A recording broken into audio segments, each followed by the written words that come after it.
want to talk a little bit about your journey, because most of the students that are watching you today are in their third year.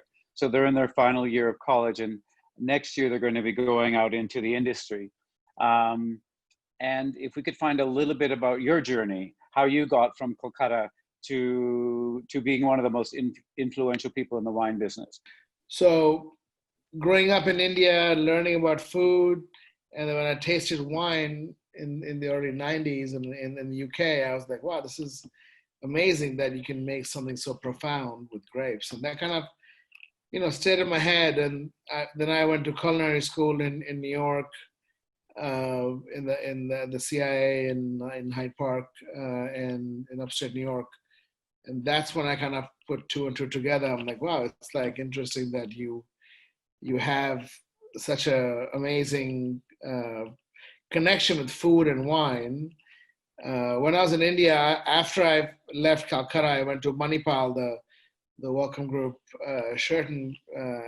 There were 3 years, and after that, I went to New York, and it was just, because wine was not a part. I mean, maybe there's wine now in India, but back in 91 to 94, when I was in college, wine was not as present as it is now. So it wasn't really a part of the curriculum, and it was new to me. So when I came to New York, and it was just an eye-opening experience. Do you remember what your first aha moment was when you had a wine?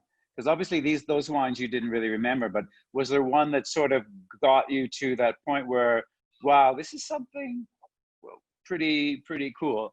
It was around Christmas of '96.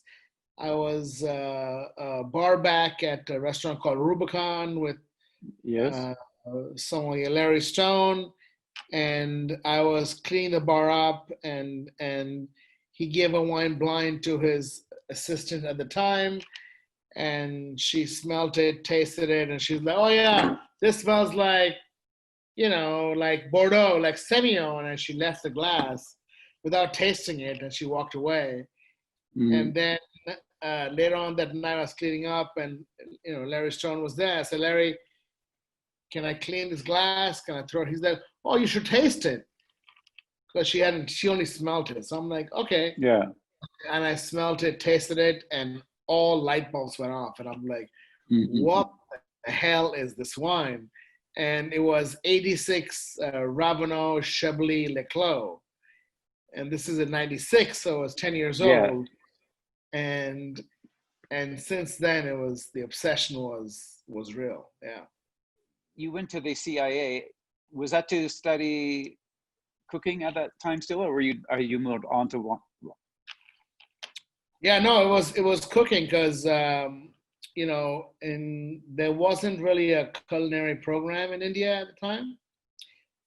There was as I showed, the hotel management, and there wasn't like a dedicated cooking program. So after I went to Manipal, I decided to, but I really wanted to be a chef. I love cooking. I still today cook quite a bit, mostly for friends. I have a small restaurant here in Santa Barbara, which I'm responsible for the kitchen there. So, but I always wanted to kind of learn and kind of cook. And so when I went to the CIA, that was the idea. But until towards the last semester, I was like, yeah, maybe wine is more more what I want to do. And so I kind of changed gears right towards the end. Because when I went to Rubicon, I only had a 6-month visa, and I was supposed to work there for 6 months and then come back to India. And when I got there, I was so into like learning and studying and tasting that 5 months into my journey, I told Larry Stone, and I was like, Larry, I have to go back. I have to leave in a month because I got to go back because my visa expires. And as fate would have it, he's like, oh, we should sponsor you and get you a green card.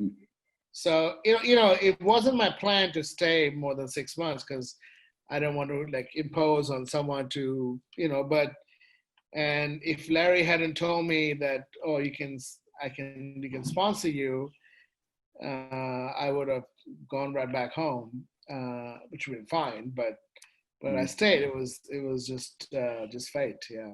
So when I graduated from the CIA in Hyde Park, I had a pretty good GPA. I had got a wine scholarship from the Wine Spectator there, and kind of Okay. Yeah, got it. So I had taught my class in wine, blah blah blah, whatever, and I guess maybe I interviewed well, but remember, when I started there, I started as a barback and a busboy and a food runner. I didn't start there as a sommelier because when I interviewed, I went there. I borrowed money from a friend. I flew to San Francisco just for an interview, not a job. And when I went for the interview, and I was interviewing for a sommelier position, and the manager's like, "Oh no, we don't have a sommelier job, but we can offer you a food runner, barback position." I'm like, "Great." Reality kicks in. Reality kicks in. I'll take that. Because my goal was to learn. Even today, all our goals is to learn. So I was like, I want to learn.